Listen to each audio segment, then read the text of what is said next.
go easy on the J's.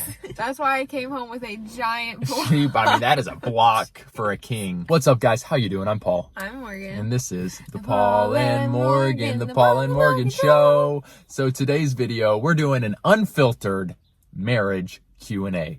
Thank you, Nate and Sutton, for the word unfiltered. It's a good word for these Q&As. We're excited to get real with you guys. You all wrote in a ton of questions. A lot. On Instagram to thousands upon thousands upon not that many to use for this Q&A. So we are going to be doing a part 1 and part 2, and we're excited about this because we got some good ones. But first, if you're new here, make sure you subscribe. We make Christian videos on life, love, and dating to help you have hope and be free. Morgan, are we ready to just dive right into question number 1? Is there anything else that needs to be said? No, let's go. First question. What is your favorite meal to make each other? Fajitas. She does make fajitas. I love to make Mexican food. Haven't made those in a while, but... I know, I just bought the ingredients to be able to make them. There we go. I make all kinds of stuff, really. Yeah, you mix it up pretty good. I enjoy making, Morgan, my signature stir fries because I get pretty creative. I'm throwing the potatoes, onions, garlic, some meat in there, getting fancy with the spices, and she really enjoys it. Yeah, it's really good. Paul basically makes nachos or stir fry, which I'm fine with. They're both delicious. Do you think you have to be 100% sure about the person you marry? That's a question that I think, especially for Christians, they struggle with because they're like, okay, does God need to speak directly to me and say, you should marry this person, or can I just decide and roll with it, and will the Lord bless it? Morgan and I definitely went through that. I think that also goes along with like people who think that there's only one person out there for you to marry, and if you get it wrong, then you've married the wrong person. Yeah. And we just don't believe that's true at all. I think that if there are two people walking solidly with the Lord, they want to get married, they want to have a godly marriage, then you can make that marriage a beautiful, godly thing. All marriages take hard stinking work. No matter who you're married to, it's gonna be an interesting time. Yeah.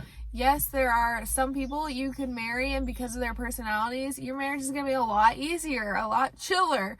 And then there are other personalities where you're gonna have to work a lot harder, but it still can be a beautiful marriage. And so I don't think you need a 100% answer. Yeah. You just need to know that yourself, you are 100% in on this marriage. Like, you're going in. Right. No matter who you marry, they're going to disappoint you in some ways. Yeah. So if you're hanging on, I'm going to get married and they're going to be perfect for me, you're going to be disappointed. But there are certain things that you do want to have in place. And like Morgan said, certain faith elements, you want them to have those. You want them to be walking those out. So maybe making a checklist so that you can narrow down your search in the dating phase. Yeah, definitely. Obviously, it's okay to be picky to a point, but if you are literally holding off and holding off and holding off, you've met so many amazing, godly people, and you're just like, no, I'm too scared. No, it can't be the one. No, this isn't right. Like, yeah, you're getting in your own way. All right, Morgan, we got a steamy one. How has the view of sex changed from before and after marriage? Is it what you thought? Is it? It's interesting because we were just talking about this a few nights ago. I asked Paul, like, you know, now that you can have sex whenever you want, is it like that amazing to you? And he said yes.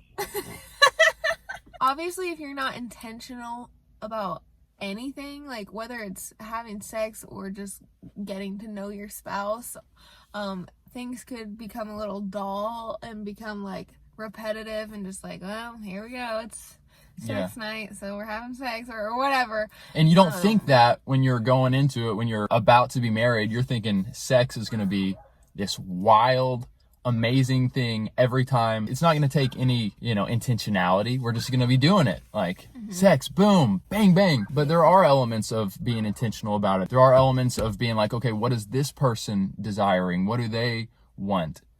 How are they feeling, even like on a day-to-day basis going into sex?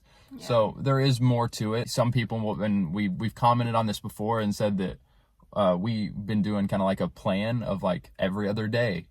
The plan is to have sex.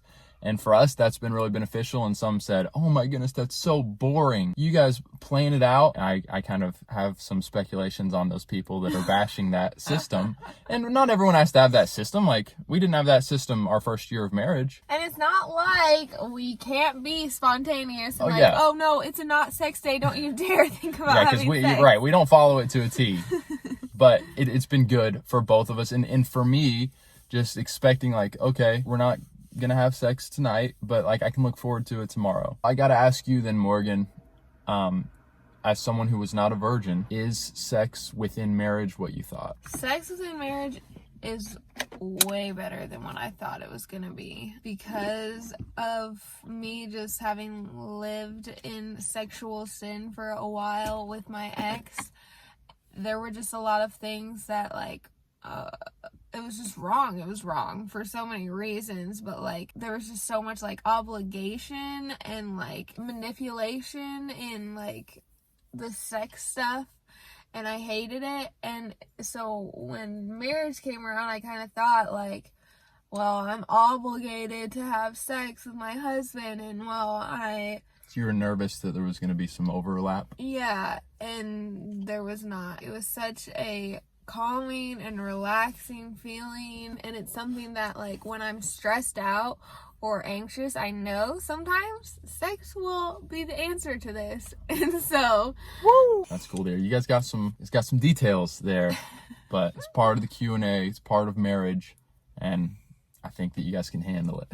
Do you ever feel alone in marriage? Oh, that's interesting. When Morgan and I get into our and I'm just going to say it because it's being real, like we have had some strong arguments, some strong fights that leave us feeling it's a crappy feeling when you get into a big fight with your spouse. Yeah. Like a really crappy feeling.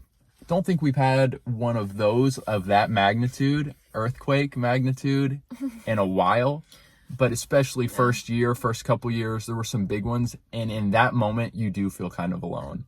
Like, I am not on the same page with my spouse. Although we have mentors and stuff in our life, like, you know, you don't always want to run to them immediately. And so it's just kind of like, I'm just alone in this. Like, I don't know how to fix this. I'm just so alone. That's true, but still, it's so helpful to have mentors because you probably will be using your counselors, your close confidants to talk through some of this stuff with. And then it's so crucial that you have a walk with the Lord so that in that moment you can go to God and say, God, I just need your help. Please come through for me. Please meet me in this low place. And he will. But on a positive note, most of the time in marriage, you do not feel alone. Like, I feel very much like I have a best friend. Yeah. Day to day. It's nice. How do you know when you are ready for marriage? It's a good question. Paul and I talk a lot about just giving our advice and our opinion. When it comes to dating and stuff, you should make sure that you're at an age that you could legitimately think about being married within the next year of your life. Yeah. So if you're 15 years old, you can't get married when you're 16. I mean, you could, I guess, if your parents are going to allow it. Are you at a place where you could see marriage in the next short while? I think walking with the Lord and being in prayer about it, and, you know, talking to mentors, seeing how your mentors think, you know, like going to them and being like, do you think like I'm at a place where I could like consider seriously getting married? And seeing what they say about it. Ask your parents. But then, examine, how's my walk with the Lord? Is my walk strong enough, stable enough, consistent enough that I could be a support for my husband or for my wife? Work-wise, I mean, the biggest thing there with work and income is, am I a hard worker? Like, do I know how to work consistently, or would I rather play video games? Like, it's important to self-examine. But then also, like, do I have a job, or do I have kind of like a plan in place where I'm going to be able to bring in money? Yeah, just financially, are you in a good place or a decent place? Even if you're going to be living very frugally, do you have some coming in? Because when you get married, it's expensive. All right, next question is, do you guys talk about your day before bedtime? Almost always. We normally do have a debrief, especially if we haven't been together a lot during that day. And that's really fun, I think, for both of us. Yeah, we like to talk and catch up. Do you all label food that you want for yourself? LOL. That's an interesting one because I bet there are some couples who do that. Oh, 100% my mom did that growing up. Woo! It says Tina's do not touch. And we weren't allowed to touch it, and Dad wasn't allowed to touch it. I can see doing that when we have kids and like our kids just ravage the kitchen. Yes. Sometimes I will buy some cheese. Paul is always like, oh yeah, Morgan likes to buy this cheese for her. And then he literally eats like 3/4 of it. And so sometimes I wish that I would say, Paul, go easy on the cheese. We haven't had to label foods yet. That's why I came home with a giant block. I mean, that is a block for a king. This is a heavier question. Till death do us part, how strict is this wedding vow? So you shouldn't even start going into a marriage being like, well, these are vows that I'm making, but you just shouldn't go in with that mindset or with that thought of like, yes, this is till death do us part. Unless he does this, then I'm out of there. Or unless she does this, then I'm out of there. Like, go into marriage thinking till death do us part.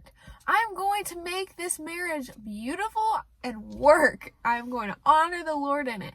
And if in your marriage something horrible happens, like he has an affair or she has an affair, whatever, that give biblical grounds to leave a marriage, then okay, face it then. But don't go into your marriage already thinking about like, well, is this really till death do us part? And I mean, a lot of people, I don't think, go into their marriage thinking that. I think it's just kind of marriage gets very difficult.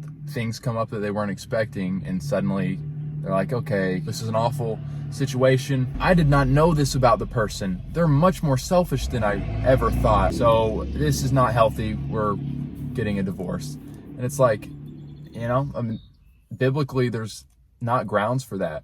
If there's abuse, you know, then separation might be in order. I'm separating from that person. As far as like what Jesus said, he said, except for marital unfaithfulness. So if that person has an affair, that gives you grounds for divorce.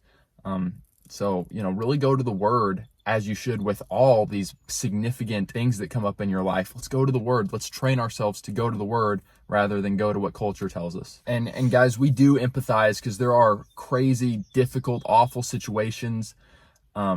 So yeah, have people in your life that you can go to, and as with everything, seek ye first the kingdom of God, how to honor God. Do you guys text each other 24/7 every day? We don't text a ton. No, we don't text a ton, but like, okay, for example, recently Paul and I were separated for like the whole day, and I think we texted like 3 times. Yeah, but we're together a lot. Yeah. If for whatever reason, job or just we were going to be apart for quite a while, we still might not text that much. We'll check in with one another, of course, but like when we go our separate ways, it's probably so that we can get some time away from it one would be another weird. and just enjoy. It would be weird if we were texting each other all the time when we're away from each other, because it's healthy to be away from each other sometimes. Yeah, I mean, when I went to Chicago with Hannah, like, we didn't text that much. It was because I knew she would be back in a couple days. Yeah. And we would have a good time when she gets back and reconnect and go deep. But like at night, like we would send like goodnight messages, love you. Good night, love you. Love you, baby. Guys, comment below and let us know if there were any answers that we had that were unexpected. Yeah, let's keep the dialogue going. Give this video a thumbs up if you like Morgan and I tackling marriage topics, because we enjoy doing that sometimes. Yes. And there will be a part 2 coming on Thursday. Yes, so we're excited for you guys to get that. We got some more really good questions. Few more sex questions, possibly.